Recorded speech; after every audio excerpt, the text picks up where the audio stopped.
right, and we're live. Thanks everybody for joining us again on another episode of the Living Better podcast. And today we are with Gallucci. She is a somatic sexologist and works through the Erotic blueprint through Jaya Inc. So we're going to dive into that today and talk about all sort of interesting things. So welcome on the podcast, and thank you so much for joining us. Thank you. It's such a pleasure to be here. I really, really am excited to dive right in. Yes. So what we really like about you that we talked about is that we're going to dive into more of how couples deal with pregnancy, going through pregnancy, fluctuating hormones, the new dynamic that comes with the newborn afterwards, and how it can affect the dynamics in their relationship, and especially more so their sex life. So before we get into that, let's talk about yourself. Yes. Tell us about your journey. What brought you to where you are today? Sure. Wow. So, I'm 43. Okay. And I have been a professional. I've had a professional career for now over 20 years. My background is in cultural anthropology. And with that background, I ended up doing social work right out of college for about 5 years. And that's a really challenging role to be in, especially for the duration that I was in it. So I decided about 5 years after doing that work to go into the healing arts, really for my own healing. I really needed to pivot, and I wanted to still serve community health, but I wanted to do it with alternative methods. Okay. And so I became a bodyworker, and that was like back in 2007. Okay. Got a license in natural medicine, and then continued to really study like traditional medicine applications. I traveled abroad, went to Mexico, studied with like the curanderos, the curanderas, and went into southern India as well and studied the Ayurvedic system of medicine. Wow. So I did that. So that was kind of the span of like the last decade and a half. And then I decided that studying sex, which is one of the most taboo, if not the most taboo subject on the planet, really, really like fed the anthropologist in me. I was like, I want to take a closer look at that. Yeah. And beyond that, like, it's something that is really not built into our medical model, but it's such an important part of our overall health. So, yes, absolutely. Yeah, it's a big part of our well-being. That is what led me there. Amazing. Awesome. And then what brought you like more to go dig deeper to focus within pregnancy? Well, in my service to community health, I had really been focusing on pregnancy and postpartum care. Again, seeing that postpartum care is the fourth trimester is actually also really not built into our medical model. And most mamas, receive a lot of support and a lot of resources during first, second, and third trimester.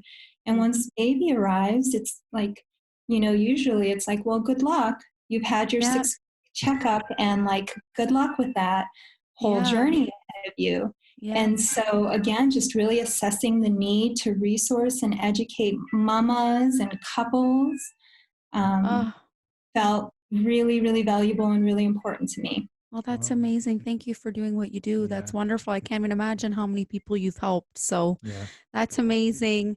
And even myself being pregnant, I'm definitely, there's a lot of emotions, and I'm scared and all these things. So just to know that there's that resource out there, that, because it is true, after I give birth, I have no idea what I'm getting myself into, but postpartum is real. It's a real thing, and it can come with a lot of challenging things. So that's amazing that you're doing that. So thank you. That's great. Yeah, you're so welcome.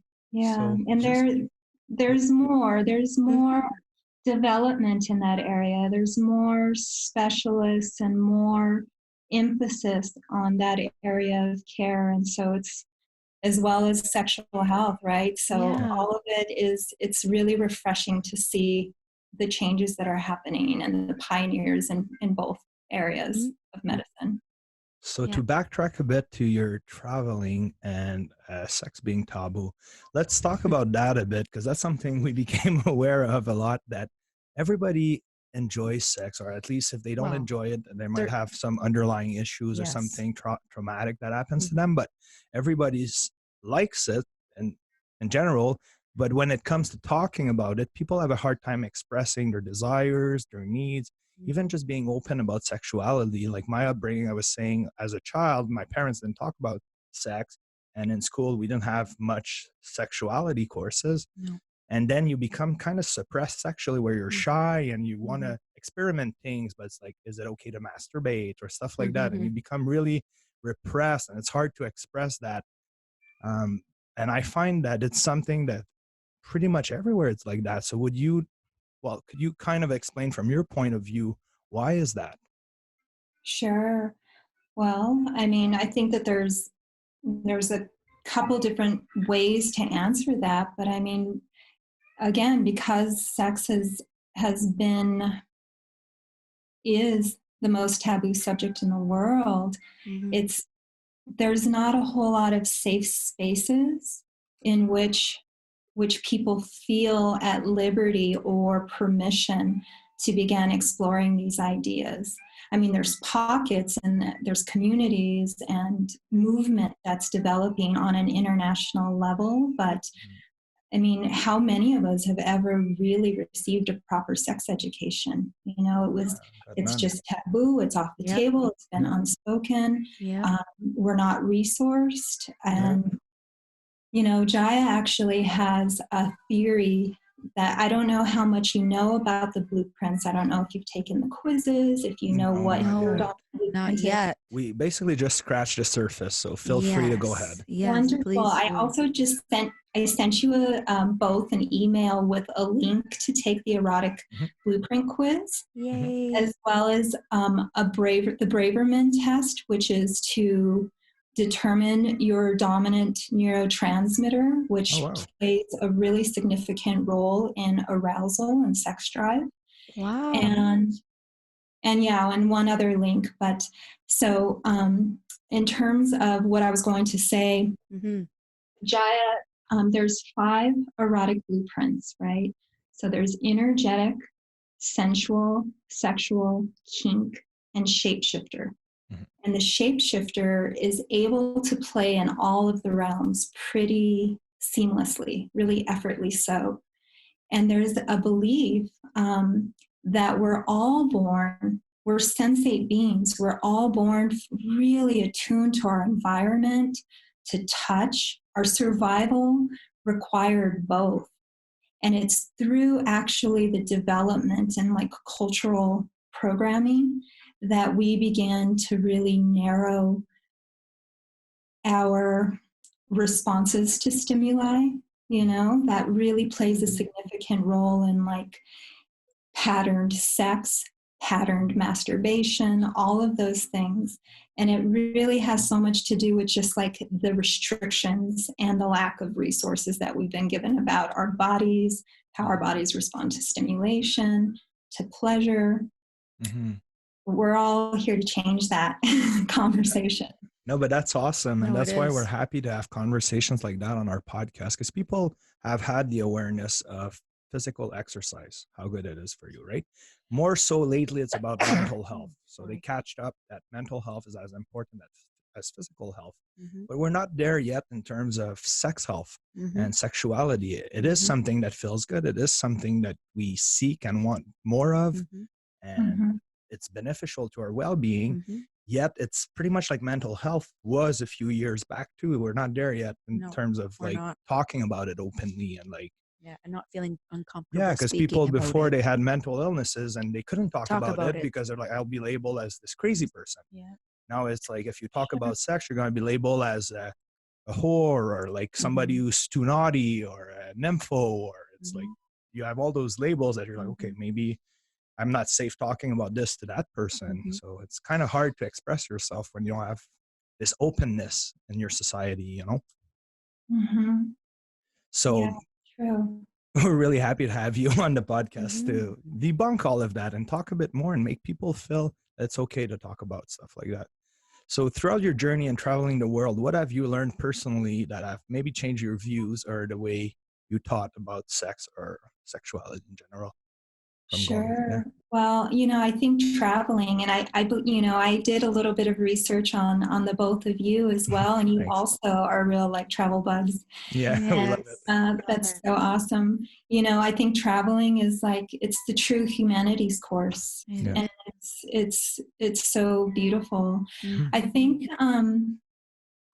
my research and my observations about sexuality, like on a global scale, Mm-hmm. I need more experience in that specifically. Like with COVID and the travel restrictions have really limited my ability to actually go and do the field work that I would like to. But this is an international community of coaches that I'm working with. I believe Vivian, who you just interviewed, she's in the UK, right? I mean, what I'm gaining most information about is actually just creating the safety and the safe containers to explore this topic. I do that often on social media, like all of my posts on social media on both Instagram and Facebook are in regards to this topic. It's in full transparency, and I'm contacted all the time by men, by women of all ages, of all backgrounds, who just are so eager to learn more and know that there's an invitation and safety to explore the topic or the challenges and the goals that they might have. Yes. So that's how I am getting more educated about it with a more diverse community, Yeah, amazing. And is there a repetitive goal that you see with people that do reach out to you? Do you see something That's a really great question. There's definitely a lot of emphasis on orgasms. Okay. Okay. And I really, really like to really reframe what sex is to begin with. I mean, I think that we all are given one definition of what that is, and that's typically penetrative sex. Sex is penetrative sex. Yep. And so people believe that if they're not experiencing that they're not having sex at all. Yeah. And I like to really reframe that in part of the education that I offer with my clients. Okay. And then in beginning there, then we can begin to look at their belief systems, not only around what sex is and how they interface with sexual relationships and activities, and also then orgasm as like an outcome. We began to just really reframe all of that, and through some somatic experiencing and lots of education, and then that seems to be less important actually. Okay. And when we talk about somatic education, because for some people, even me before the podcast, I didn't know what somatic means. So could you expand a bit more on that for our listeners? Yeah, sure. So as I mentioned, somatic, the root word soma means the body. It's of the body. And so somatic therapies and somatic exercises really seek to work directly with what is held at a cellular level in the body. There are pillars of embodiment such as breath, movement, sound.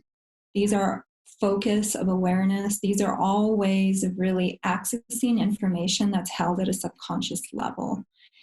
And so it's actually foundational work with the erotic blueprint coaching as well, because Jaya was a somatic sex educator and on faculty for a number of years before she developed the erotic blueprint program. And so all of this coaching is under that umbrella. of implementing this work in sessions. Mm-hmm. Amazing.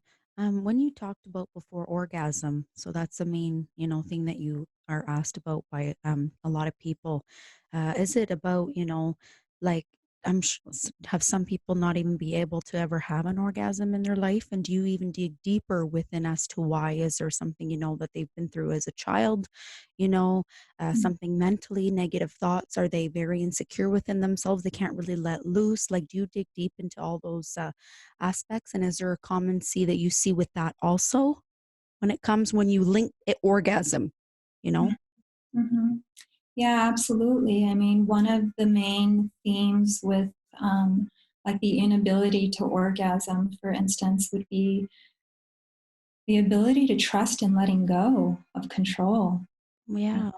That's a major theme with orgasm. And also, a woman's orgasm was never quite the priority. And so, so we really, with the clients that I work with, the women clients that I work with who may have held the belief system that sexual activity is all on behalf of their like lovers' pleasure, we began to really pull back the layers on that and educate them about different ways that they can do, like vulva mapping, body scanning, these types of, again, somatic experiencing to really cultivate a relationship with their own like genitals and start to create the new neural pathways of like, okay, here's some pleasure potential here. There's some real wonderful, sensations that I've never experienced before. And then begin to cultivate actually not only a relationship with their genitals, but with their voice so that they can express that really clearly with their lovers. Yes, They are partnered. Yeah, absolutely. And that's exactly what we were speaking about before, is that when it comes to relationships and sex and all that, when there becomes challenges and whatnot, a big thing that's lacking is communicating. Yeah. Right? We need to be able to communicate with each other and say, listen, honey, I like it when you do this, or, no, I actually don't like when you do that. And it is super uncomfortable, and you obviously don't want to hurt the other person's feelings. But if you really want an amazing sex life with your partner, you have to be able to be open and tell your partner what you like, So I think it's also getting to that point too for people that it's just so shysome, and uncomfortable to kind of talk to your partner about what you like and what you don't like, or maybe even having to fake an orgasm too, which is so sad. But so many women, and I've faked orgasms before, absolutely, but to even get to that, so that's amazing that you do that work too with the female and the partnership. Yeah, absolutely, that's great. Yeah, and before you can even really begin to articulate to your lovers what you want, you have to know that. So you have to really drop into different practices and commit to cultivating a relationship with your body.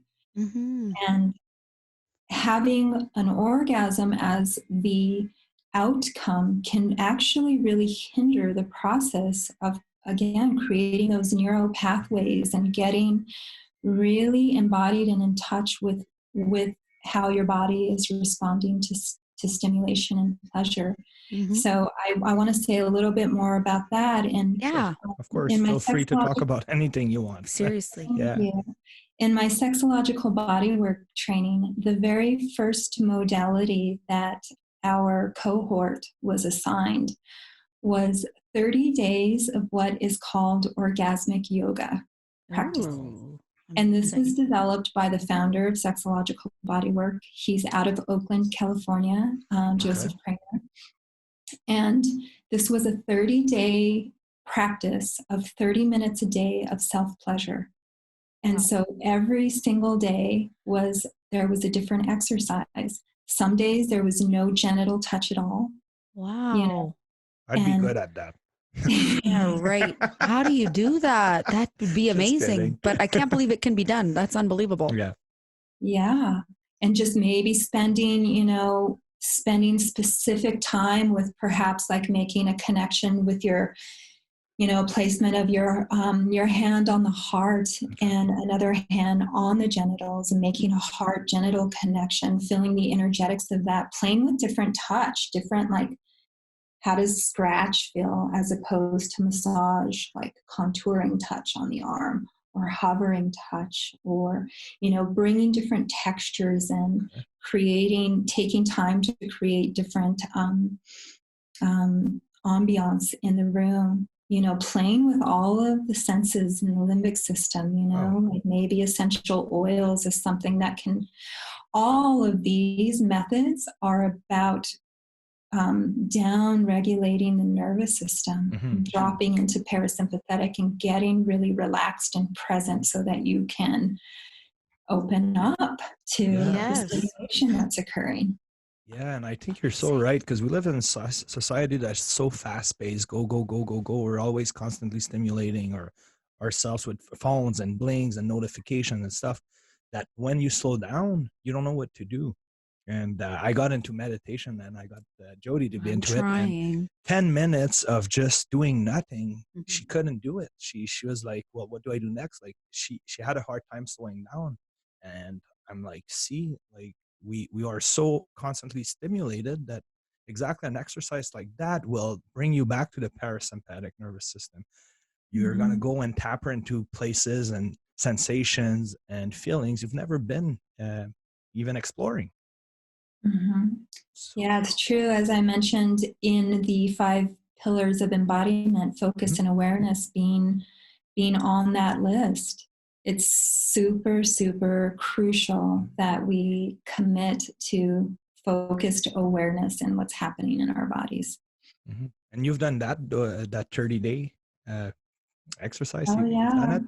Yeah, not only did I do it in my schooling, but I returned to it like regularly. Okay. Oh, that's amazing. And I assign it to every single one of my clients. Wow. And who, like, where do you practice that exactly, if people would want to get into that and give it a try?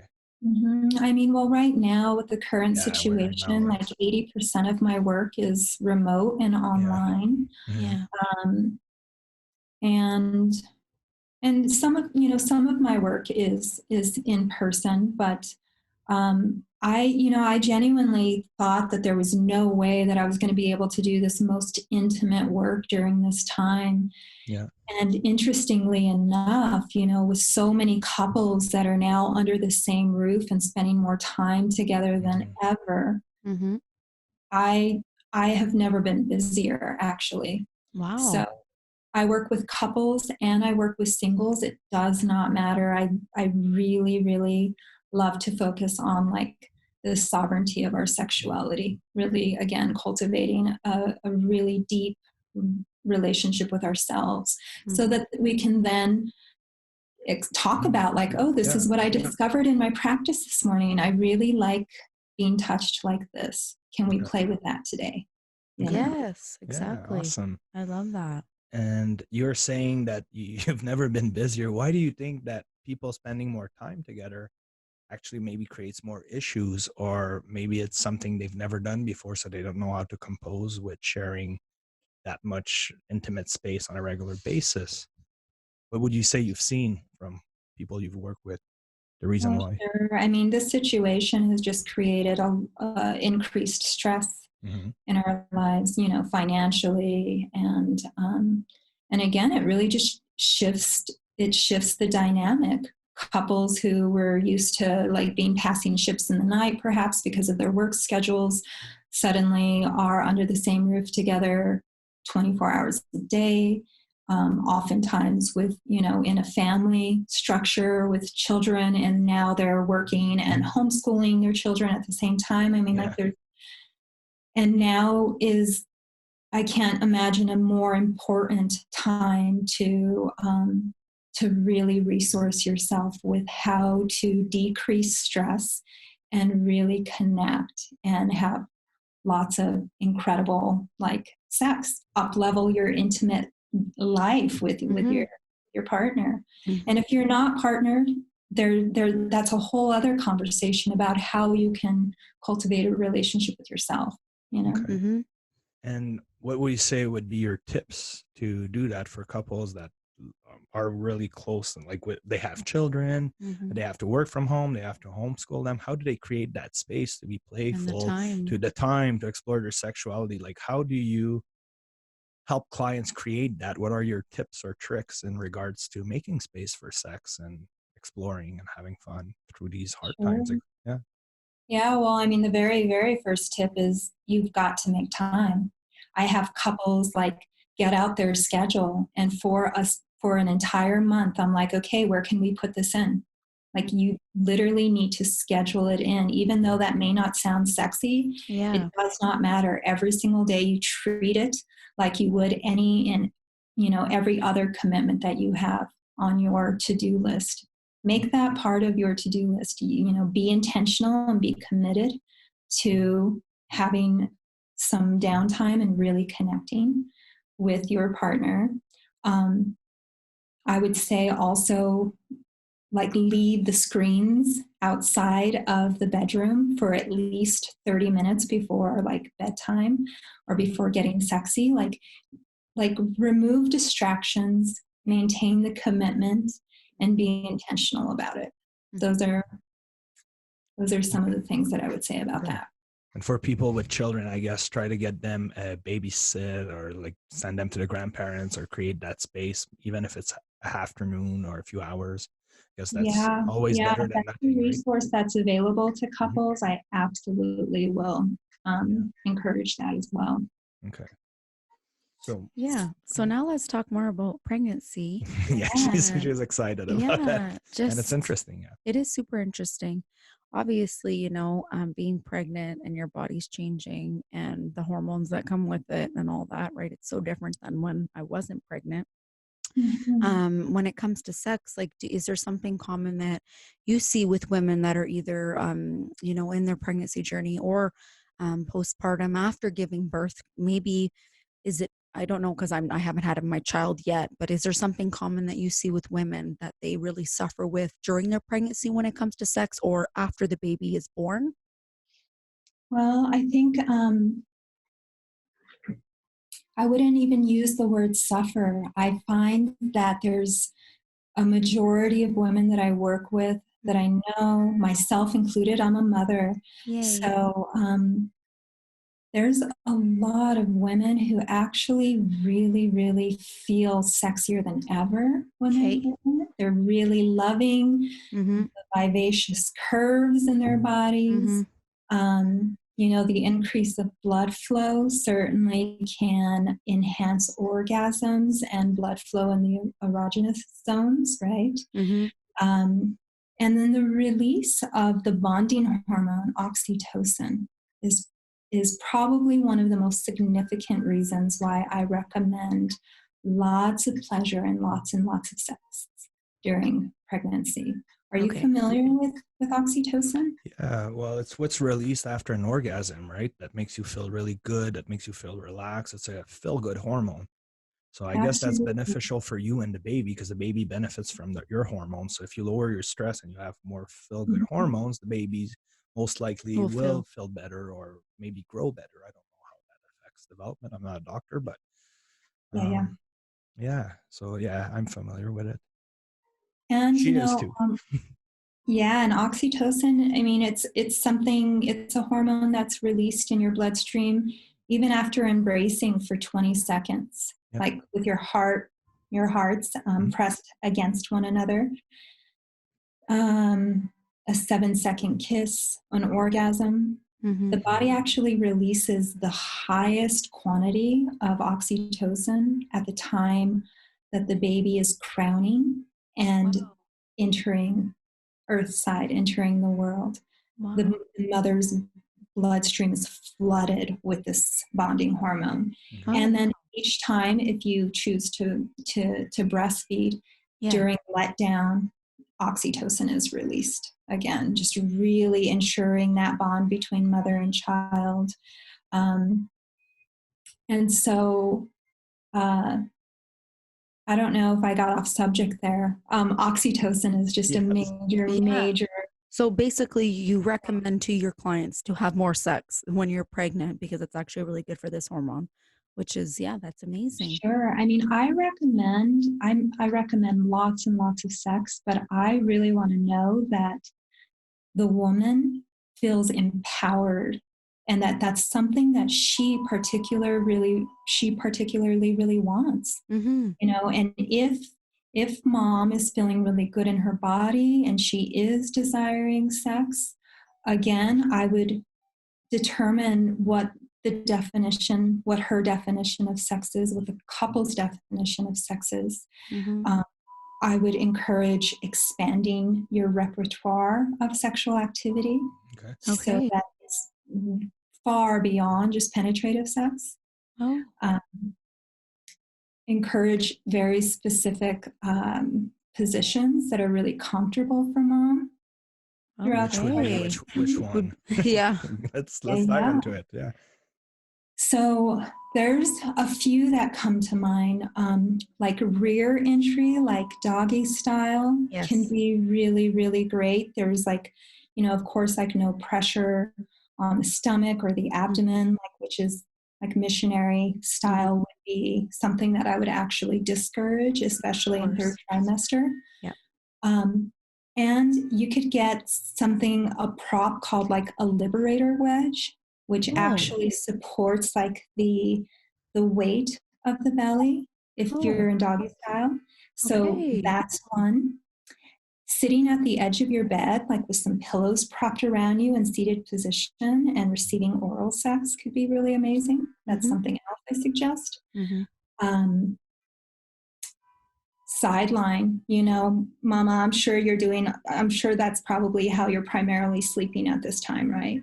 On your side. So 100%. Sideline position is really another really comfortable position. And then being on top, you get to control the depth of the penetration, the friction, the speed, and your comfort level. So like reverse cowgirl or facing. Yeah. So those are a few that come to mind right away. Well, thank you. Cool. Yeah, no, that's great. Yeah, I just find I'm just sore, you know?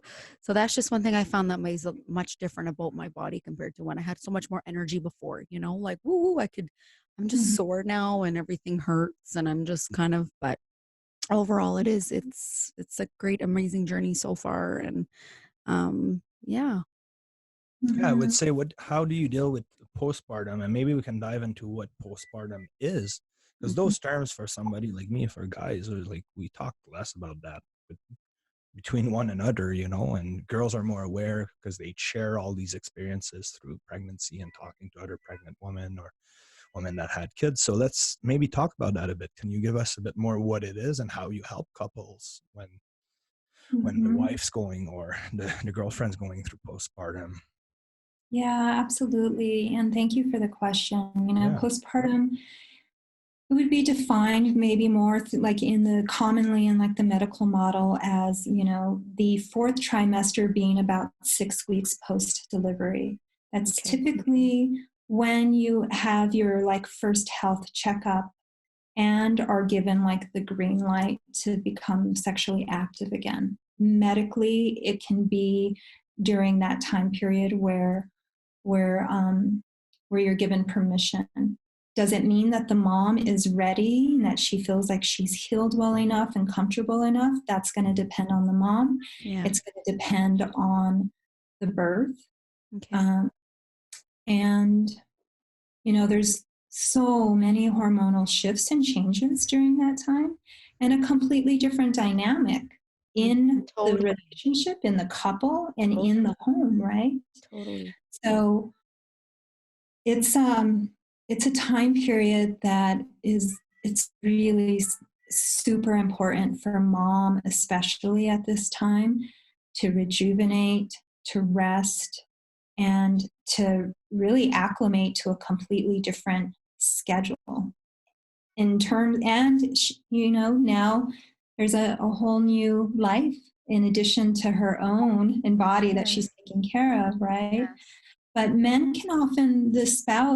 husband can often be really left out during this whole journey, in fact.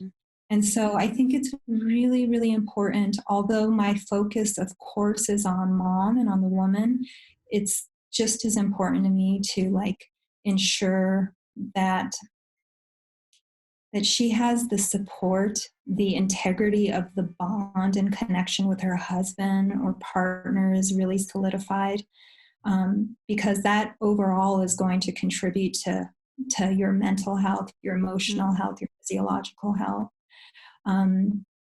So yeah, postpartum, there's so many different aspects to it. This actually is when women may feel even less inclined to have sex, even after the 6 weeks. There's lots of changes in terms of the uterus shrinking down to its normal size.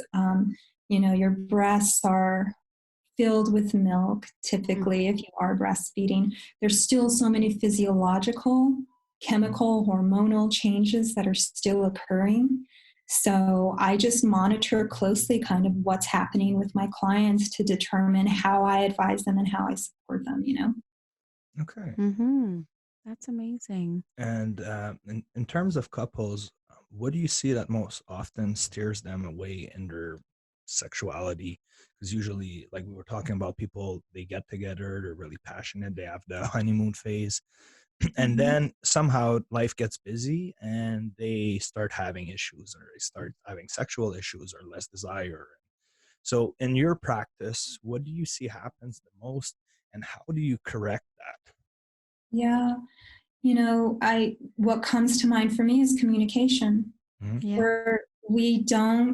We're typically not very effective at creating consent conversations and revisiting agreements, making agreements in relationships and then revisiting them and altering them as needed. So I think that's the foundation of actually really, really supporting couples, is creating consent conversations and effective communication. Okay. And how easy is it for you to apply those principles to your own life? Do you find that it's a growing journey for you as well, and you've learned a lot that you've applied to your own relationship throughout this journey? And if so, what was the biggest maybe breakthrough you had in your personal life doing this kind of work? Yeah, thank you. I actually think that I think establishing boundaries and like communicating from a place of conviction felt a little confrontational. It didn't feel very, very much like my norm. It really had this edge for me. Okay. And by learning the value of actually coming from a place of compassion and integrity, and then speaking really clearly about what my boundaries are and holding true to them, and respectfully the other that I'm in relationship with, has been probably one of the most significant changes in my life as I've begun for the best, right? Absolutely. Okay. And approaching the subject of you being a mom, right? So we were talking about how we don't have a sexual education very much in our upbringing, even as children and in our teenage years. So I'm going to have a baby girl and I'm going to be a new dad. And how would you recommend having that openness with maybe children? Not so much so, but they'll ask questions, how do you approach that? And then when they become teenagers, how can you make them feel safe about sexuality, make them feel like it's okay, to talk about it or to explore pleasure without being weird, I guess, or you know what I'm saying? And even at a good age, because let's be honest, your sexuality today, kids are a lot, they have a lot more exposure at a young age compared to when you were a kid. I was a kid, like we weren't seeing anything. Now video clips on YouTube are really sexual. Crazy. And stuff, so it's like, how do you navigate that with kids, you know? Yeah, absolutely. So I'm a mother of 3, and I have 2 young adults and I have an 8-year-old. So I actually have a full spectrum in terms of how I can articulate this answer. Okay, I love that. that. So incredible. My oldest son, I had him the day after I turned 22. Wow. And he's 21, and then I have a daughter who's 20. Wow. and then an 8-year-old little guy. He's so cute. And, I was a body worker, as I mentioned to you, for a number of years when my older children were small. And the more I learned about the function, anatomy, and physiology of the body, they were in elementary school at the time. And I just remember thinking back then, this should be just as important as math and English and everything else. We're all born into a body. We should actually be informed about how it works, the splendor and magic and power that of this machine, right? And I have very open, transparent conversations with my older kids, and we're really playful. They're like, we don't want to know anything that happened at the sex bot intensive, Mom. They're super playful and adorable. Yeah. But I got on the phone with my son a couple of weeks ago, and he said, "Hey, Mom, I want you to know that Audrey, a friend of theirs, who's an artist, she drew a whole bunch of vaginas for you so that you can All right. And so I know that they are super excited about sharing the work that I do with their friends. And their friends are really curious. They're hungry for the education. Of course. Well, you're kind of open door that they don't have. If they're suppressed, then they're like, oh, well, this cool mom will answer my sex questions. Yeah, and I won't feel embarrassed asking her a question or judged, right? Yeah, absolutely. And, I want to speak to this as well. My daughter, she had a relationship with a girl for a couple of years in high school. Okay. And this girl has since undergone a gender confirmation surgery, and is now known as in the community. And my daughter was so thrilled to give my number, and Ken reached out to me and said, I was like, what can I do for you? What do you need? How can I hold space for you? And they said to me, that's their pronouns, they said to me, I think all I would really I just want to feel accepted. I just want to be witnessed and seen. And so I did a ritual undressing exercise with which again falls under the umbrella of sexological body work. But this was able to just dress down in front of me and was so happy to just show the scars and show this new body that he's in. And I realized in that moment the importance of all inclusivity, and the importance of just safety and acceptance for everybody, right? So absolutely. That's so powerful. That's amazing. Wow. I legit have shivers. Young generation, right? Of course. And so that's how they're responding. That's how these young 20-year-olds are responding to access to a sex educator. And then my 8-year-old, he and we play in the erotic blueprints. There is something called the A-B game, where you get out think about it as a sensation lab, right? So let's say I put one of you on a massage table. And if you were open to a blindfold, if you actually felt safe with that, you would then be in a blindfold, and we would begin to collect data with lots of different stimulation, all throughout the entire body. And I would say, do you like touch A or do you like touch B? And I would just be collecting data. Okay.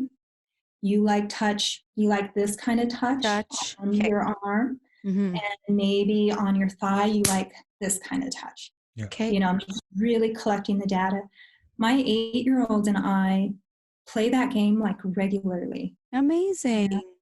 And which is so a good game for an I think 8-year-old. totally. Adapted to their age.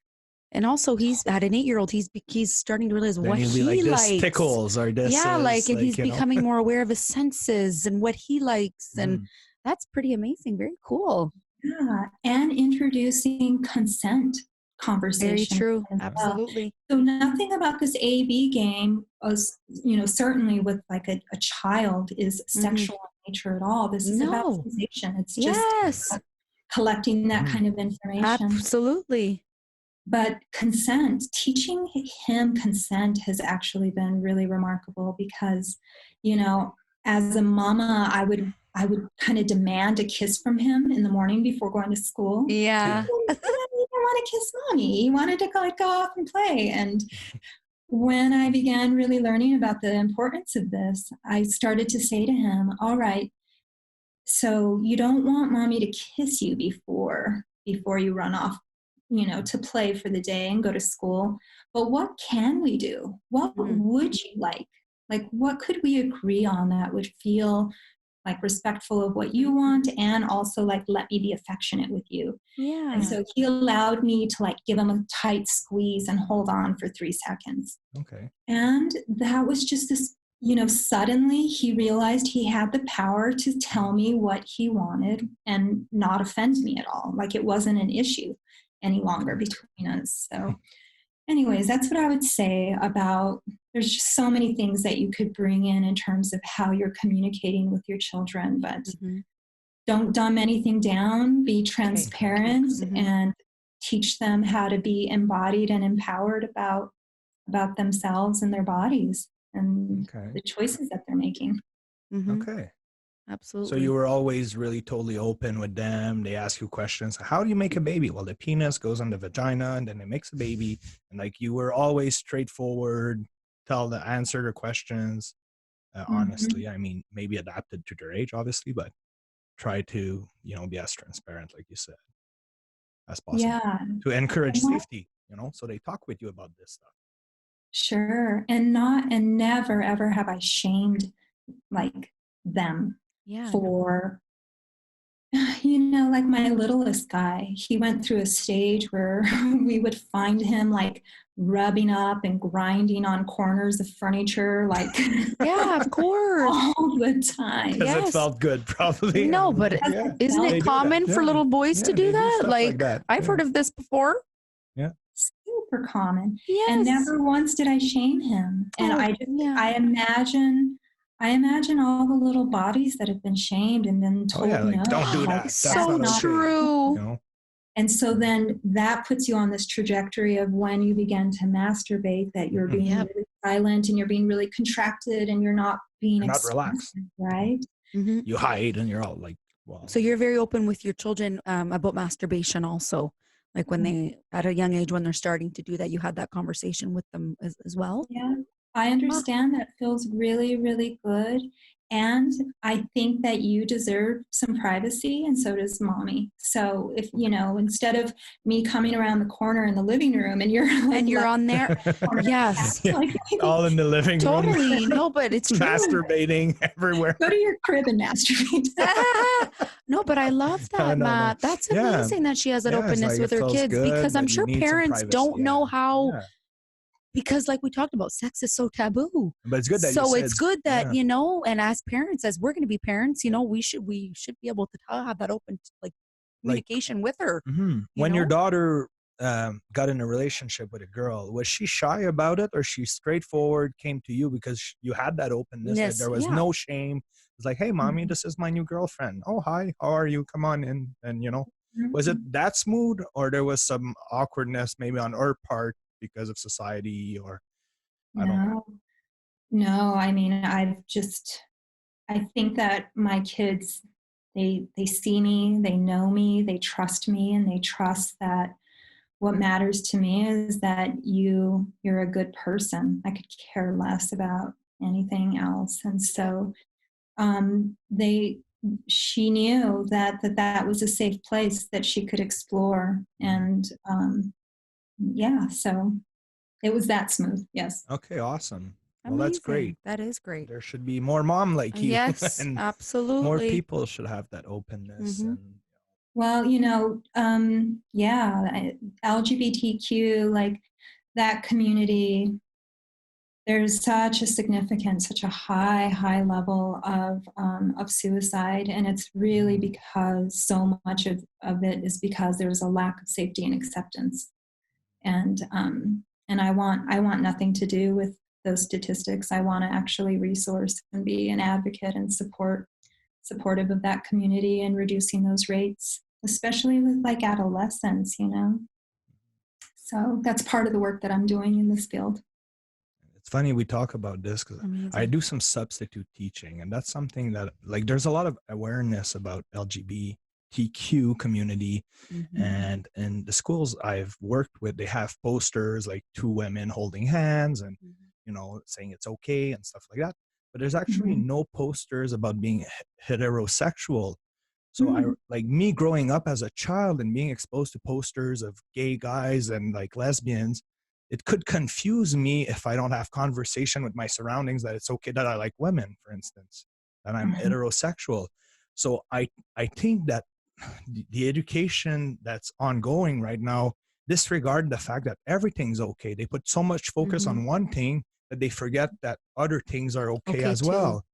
And I think that in that spectrum of acceptance, they should promote everything, not just one single thing, because it's kind of like turns into a propaganda of like, you're not cool if you're not like this, or now you're the one who's different for being heterosexual, and I felt that when I went there. I felt like, whoa, okay, where's the heterosexual talk that it's okay, or poster, just everything, or just a poster of like the three of them, no matter what you like, guy, girl, girl, guy, everything, and even a transgender person or transgender couple or something.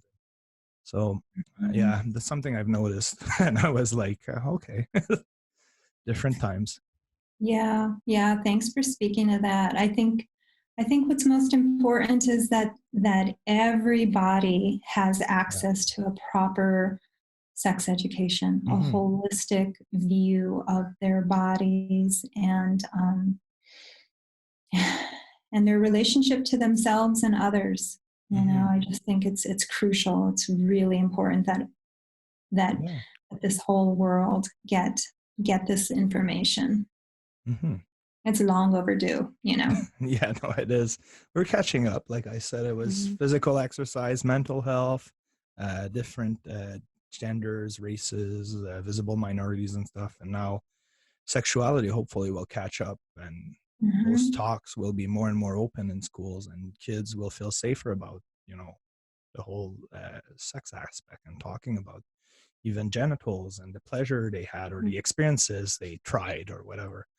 And I think that's important. Yeah. So thanks for the work you're doing. Yes, and that's why we really appreciate having you on the podcast. We need to bring that awareness to people, that it's okay. And even for couples, like, it's okay to talk about what you like, and explore that with your partner, and have that openness. And I like this, I don't like that. Those are my boundaries. But also having a good sexual relationship with yourself first and foremost, which I love that you're mentioning that, because it's so comes true. From childhood. It's like, we hear all the time too, how are you going to be good in a relationship if you're not good with yourself? But it's also sexually. You need to be able to have that mind body, sexual connection with yourself first, to know what you like in order to actually have a good sex life with your partner. Right? So thank you. That's actually amazing. And that's something I'm definitely going to be like, it's stuck with me forever, Especially as newborn, with our newborn as parents. I mean, we're going to have to experience that too. And we want to do the best job that we can. So thanks for sharing your own personal experience.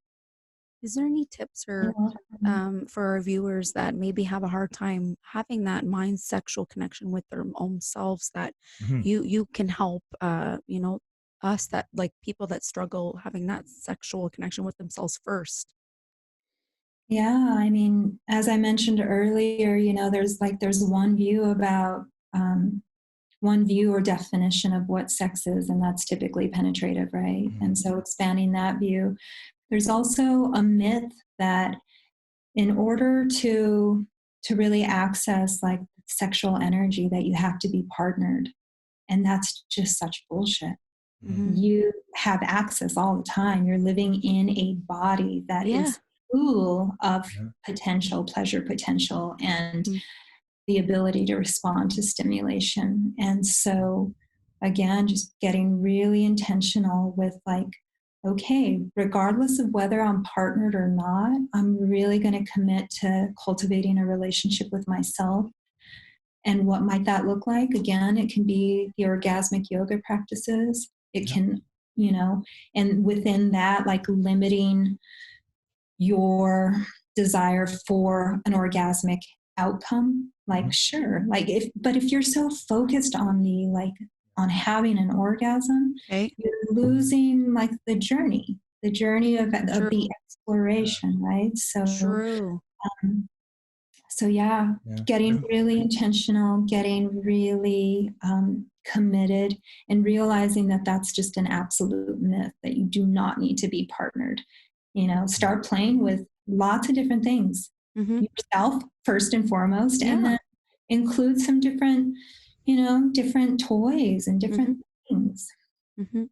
Totally. I love that. Yeah. You're so cute. Oh, thanks. So are you. All right. Well, so you wanted to give our listeners the gift of the erotic blueprint. So, if you want to share that and maybe go more in depth with it, like I said, we scratched the surface, but we didn't really dive in. And I want to be mindful of the time you allowed us today too, because I want to Sure. How much time? Where are we at with time? Well, we have as much time as you give us, but I mean, we're reaching an hour soon, so. Okay. Yeah, I've got some more time. I have a little more time for sure. Okay. So we're listening. Fine. So before we pivot, I'm curious a little bit though. I'd like to ask if both of you, like, is there any nervousness or fear that's coming up with the birthing of the baby, or is it I'm wondering if it's having an impact on your ability to like connect with one another, or how that might be showing up in relationship. Sure. Well, do you want to start? No, you can start. Well, I guess for us, it brought us closer in the excitement of like we got the room ready, we're doing stuff. We put like the crib together and the dresser, and it was like playing Lego. So she would give me the parts and we would follow the manual, because now everything comes in a box and it's not assembled. So you got to put all the pieces together.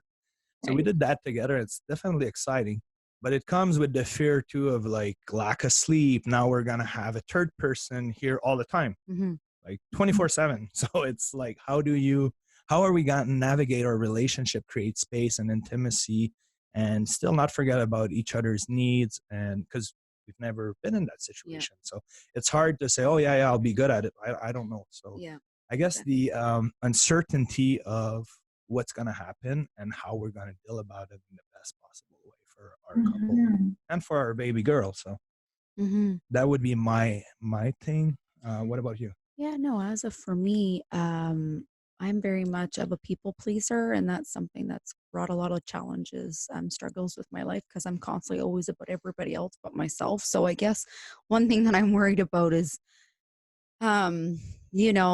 going that long without obviously penetrative sex will be the longest we've ever had sex. So of course I'm worried and nervous that, he won't be as happy, or, I have my insecurities, but that's my own issue. But of course it's so worth it, because I'm going to have the best gift of all is my gorgeous baby girl, which I can't wait to meet. I'm just really hoping and, that we can really reconnect, and it won't be that hard, to have that reconnection back. And we will 100%, like we always talk about, we'll still make time for it. We're going to have our date nights. I guess I'm just, that people pleaser insecurities obviously coming into play, right? Like, oh, I hope he's, going to be okay. He's not going to be, that's pretty much it. Yeah. I guess it's having to talk about it too. Yeah. It's a new journey. It's a new experience. And with new experience comes the excitement, but the doubts, so, and that's. Would you be willing to do a quick, it's like a somatic experience. It's called a dyad. And it's a communication tool where you would each provide a prompt, the same prompt, to one another, and you would go back and forth just a few times. It would be like maybe we can do this exercise for like just 2 minutes. Sure. Okay. And let's try it. so it's not a conversation, right? Although it's a communication tool, it's not a conversation. Okay. And the idea is that when you get the prompt, when you receive the instruction, you like let it land. You let it land in your body. That's the somatic part of the experience. And before you respond, you just like hold that for a minute. Then you respond with a word or a sentence. You're wanting to really distill it down away from a narrative or a story. Okay. Right. And then when the individual is done speaking and responding, the listener just simply says, thank you. Okay. All right. So give us an example. Say it again. Give us an example how to go about it so we can dive into it properly. So the prompt, after hearing both of you speak, that I wrote down was, tell me a way that we will navigate our connection when the baby arrives. Okay. How does that resonate? How does that sound? Amazing. Sounds about right. Absolutely. Because, that's something I'm definitely scared about, of course. Yeah. How we're going to navigate our relationship once the baby is born. Yep. Tell me a way we will navigate our connection when baby arrives. Okay. And this is really like mining, like this deep inner truth. And you'll be really surprised with what surfaces. If either one of you kind of goes into a narrative or a story, the listener can say, summarize that, clarify that, or repeat that. Those can be a couple of things. Otherwise, you're just going to say thank you. So this is one of my most favorite. So you don't reply, you just say thank you, you let it land, and then you throw another word out or a sentence or something. Yeah, you're just holding space. This is a safe container in which you are both exploring really your truth about how you might respond, So could I throw a word back, like I would say, let's say communication. That's it. Mm-hmm. If she really understands like what that means, she'll say thank you. But if she's like, okay, communication, clarify that, she might need a little for you to elaborate a little bit more on that to be really crystal clear. Okay. All right, so let's try it. You got to guide us, and we'll see if we're good at it without responding. Okay. So Matt, why don't we go ahead and start with you? Okay. You're going to say, your prompt is, my prompt. Tell me a way that we will navigate our connection when baby arrives. All right. So Jody, tell me a way that we'll navigate our relationship or communication once the baby is born. Kisses. So would she answer like that? Is that good? Sure. Okay. And so you say, thank you. And now Jody gives the prompt. Tell me a way that we will navigate our connection when baby arrives. Tell me a way we will navigate a connection when the baby arrives. Matt.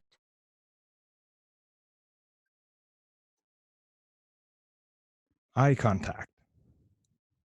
Thank you. Now you go, Matt. Okay. Tell me a way we'll navigate our relationship once the baby is born. Cuddling. Comes naturally. Thank you. Okay, Matt, tell me a way we will navigate our connection when the baby arrives.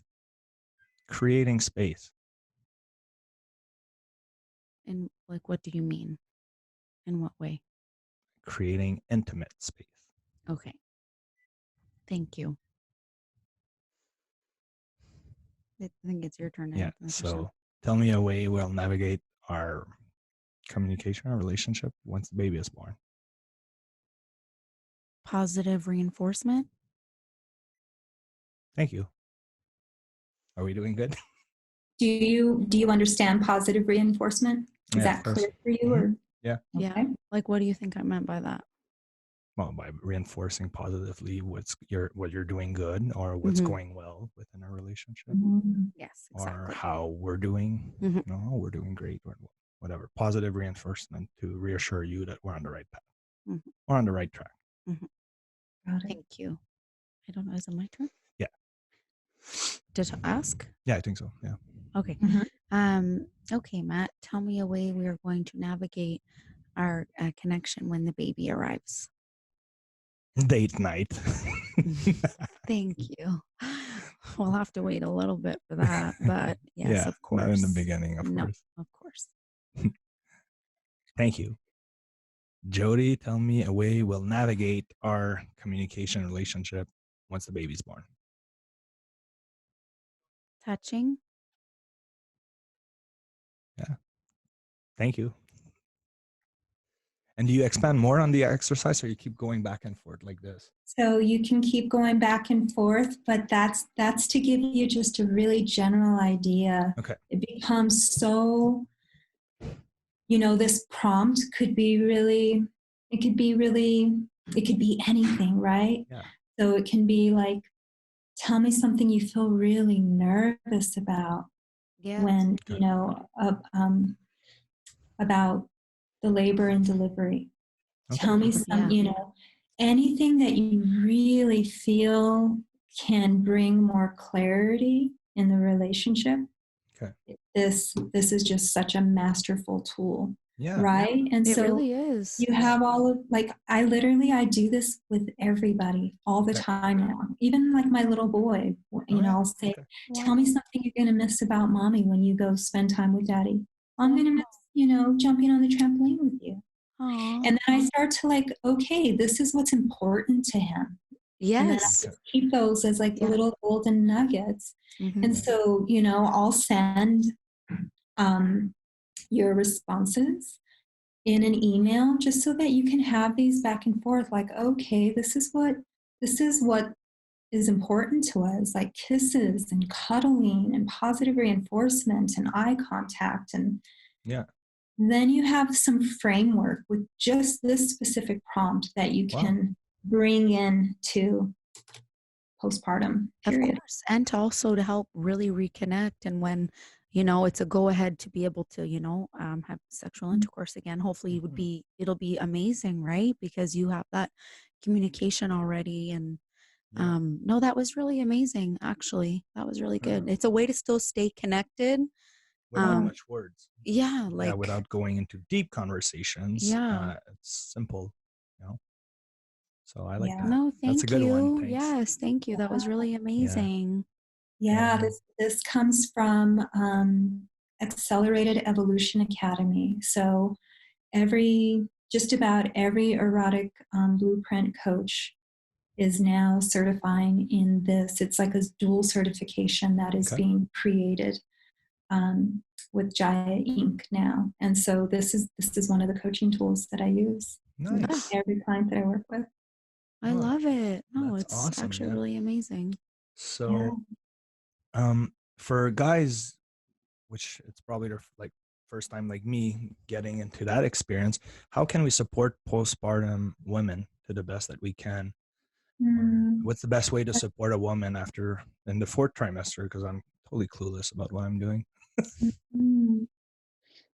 Just that accountability, first of all, like saying like, okay, Jody, we're both, this is the first time for both of us. There's so much unknown here.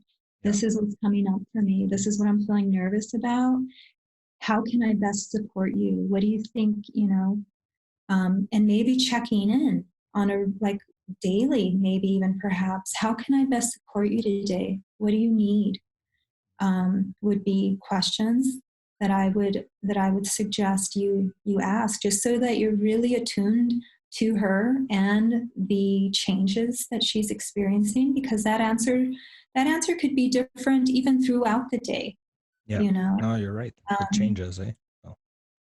And also, you dads do experience some postpartum depression as well. You're not extracted from the situation just because you didn't, deliver the baby yourself. There's a Wow. lot of everything's changing in your relationship dynamic, in your home environment. Yes.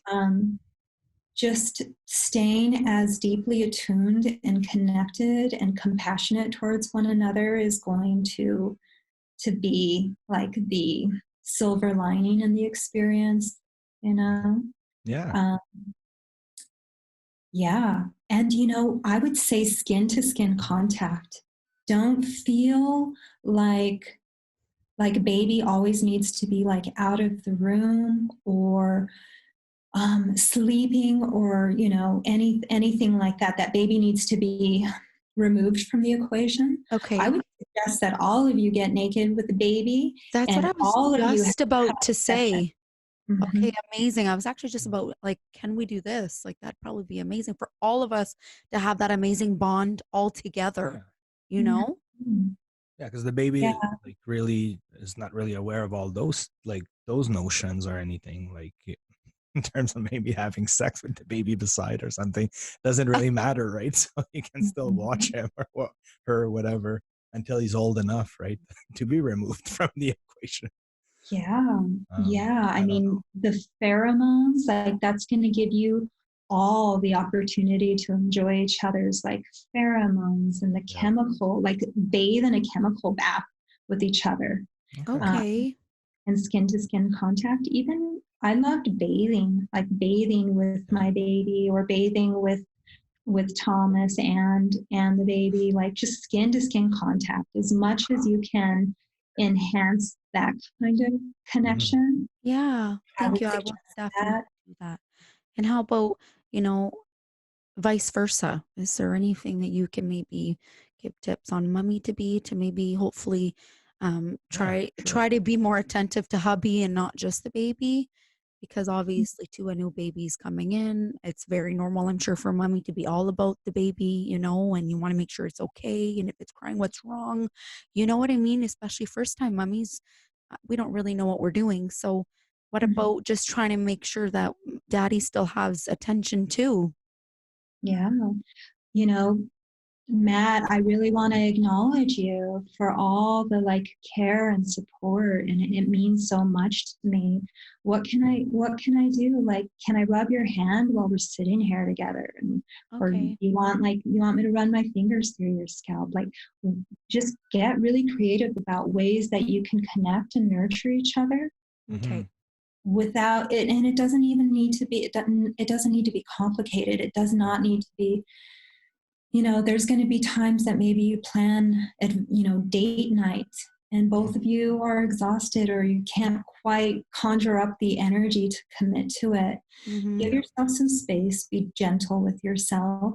And if date night doesn't happen or something, but you happen to wake up the following morning and you've got some energy, then make a nice breakfast and like pivot and just be like, okay, in this moment I have energy and this is what I can give in this moment. And so it doesn't feel like the agreement is broken or like no guilt, shame shows up. Just play it moment to moment. Just be really present. But yeah, just acknowledgement and again, just being super finely attuned to one another. Okay. Nice. Well, thank you. That's Awesome. amazing little Thank you. tips for sure. So before we wrap it up, I always like to ask you if you had just general tips for, I guess, couples or people in relationships to enhance their sex life, to explore sexuality at any stages that they are at, either working on communication beginning stages or really exploring kinky stuff because they've been together for so long. What would you say in terms of just any tip that they can take and apply into their life immediately for our listeners? Ooh, Anything you want. yeah. Wow. Yeah, I mean, there's so much here. I think it definitely, again, it starts with an invitation and a safe space to communicate. Like, this has really been on my mind. I'm kind of curious about exploring this, and I never have. Or maybe I did once and I kind of want to return to it. Um, and just be really like transparent and forthcoming. And then resource yourself with like a sex educator or books or workshops or something that you can really begin to expand into the curiosities that you have. Because, you know, again, like with the blueprints, we get so specific at the superpower of your dominant blueprint, the shadow aspect, again, the neurotransmitters and how that plays a role. We can just narrow it down and distill it down to basically until you like have a roadmap where you can be like, this is what I know about myself. Let's play. Okay. But I would say in terms of like where to go immediately, instantaneously, is just like being transparent. Hey, I really would like to explore this. And will you accept me? Can you meet me there? Do you have a willingness? Let's play. Okay. All right. Like that's the conversation. Cool. That's a good one. So, like I said, before we wrap this up, the last question is, that I always ask. I always ask. If you could put one thing on a billboard for everyone to see in the world, one word, one sentence, anything, what would you write? What you always ask. That's one that I like. Yeah. You are safe and accepted to be exactly who you are. Wow. Oh, that's a powerful one. That is so powerful. Yeah. And you always ask about if you could share your biggest success story and your biggest failure. Maybe on your journey.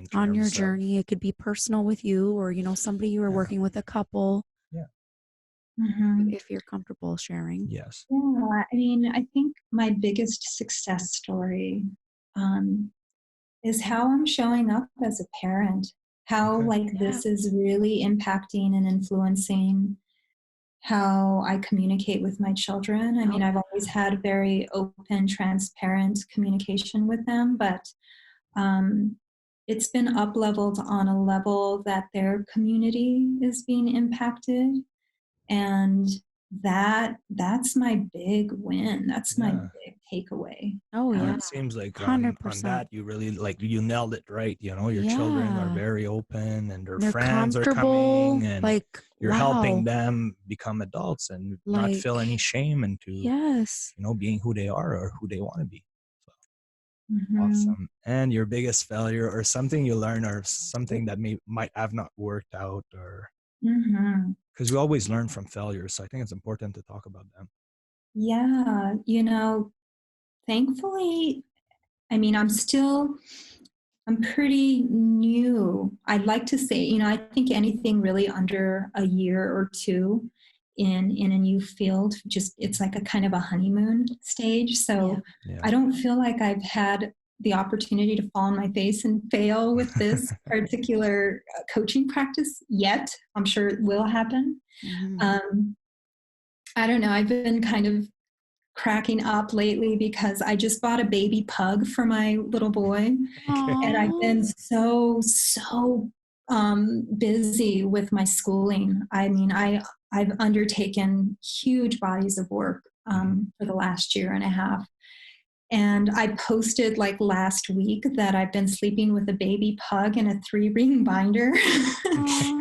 And I'm like, maybe I'm going to disqualify myself as a sex coach if I keep posting things like this. That's so funny. No, but they're so they cute. And they snore. Snore and snore. I mean, I know. It's hilarious. I had one, so I know what it is. Yeah. Yeah, you've had a pug? Yeah, I had a pug, yeah. Oh, so cool. Yeah, no. So I don't know. I mean, I've had massive failures in my life, but pertaining specifically to this practice, because I'm pretty new to the field. It could be something else totally unrelated to this. Sure. Along your I'm very much I have a very creative mind, and I definitely had a story that I wasn't a businesswoman for a long time, which was really debilitating, I think, to me as an entrepreneur. Yeah. And I opened up a collaborative wellness center here in New Mexico. Okay. And I had the vision, and it was extraordinary. And, within a year, it flopped, and we went out of business. And there was so many things that were valuable in the experience, that were like amazing learning. And, it was a business that didn't last for more than a year. And that was a big failure, but I learned a whole lot from it. Yeah. And why would you say it fell? Like, what have you learned along the lines? Was it for other entrepreneurs too, that are listening to this, and that they can maybe take something away from it, from your failure? Yeah. I mean, I think part of it is knowing what you are good at, and standing in your truth, and knowing what you're not, and delegating out what you're not really good at. Totally. Is one thing that I learned. And the importance of using discernment in business agreements and relationships. Again, as I mentioned earlier in the podcast, I used to feel that like speaking my boundaries felt confrontational and scary. And so I think my biggest takeaway from that failure was the importance of standing in your truth and integrity, knowing your boundaries, speaking them, and holding to them.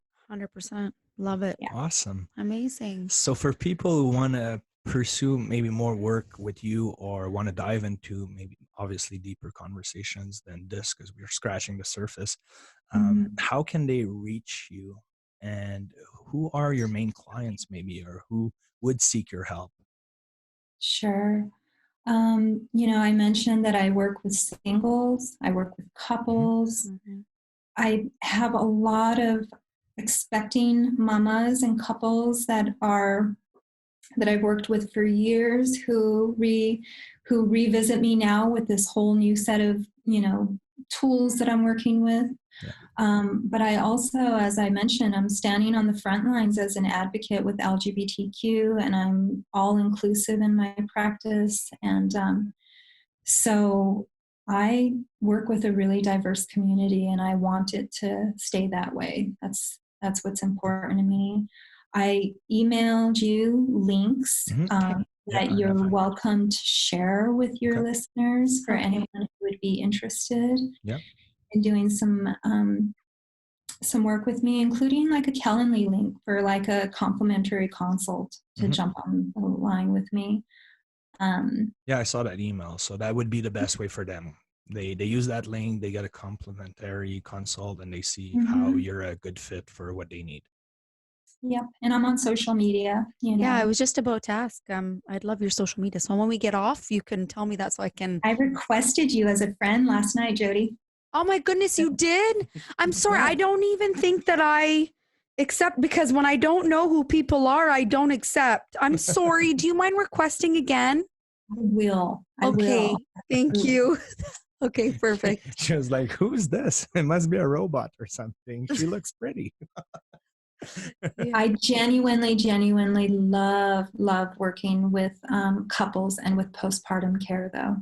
I would say that's your main area of expertise, or what you focus mainly on? Because it is. When I was a massage therapist, I also taught. I was a massage therapy instructor, and I taught the pregnancy massage curriculum at a school here in New Mexico.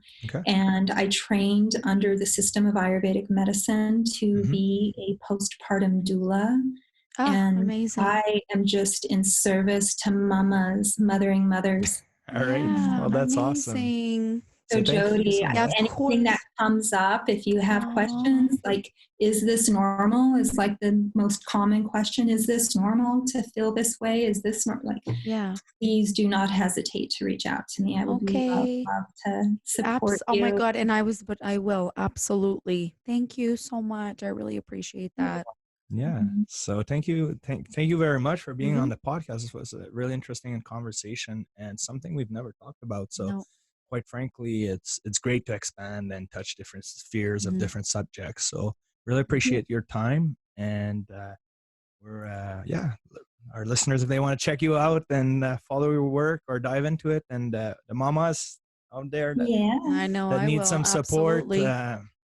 feel free Sounds Yes. to great. reach Thank out you to so much Gal for having Gallucci. me. No, thank you. You are an amazing Yeah, soul. Literally, you are changing the world like you have an amazing unbelievable. energy. Yes, and too, like an amazing mother for your children. Like it's such an inspiration. Like I absolutely gonna follow those same practices you, because I want my daughter to have that same openness and comfort with me. Yeah. So literally, thank you so much Yeah. for sharing not only your experiences in your career, but also as a mom. So you're an amazing soul. Seriously, thank you so much. Thank you so much. All right, so that's a wrap. Thank you so much. And until next time, listeners, keep following us.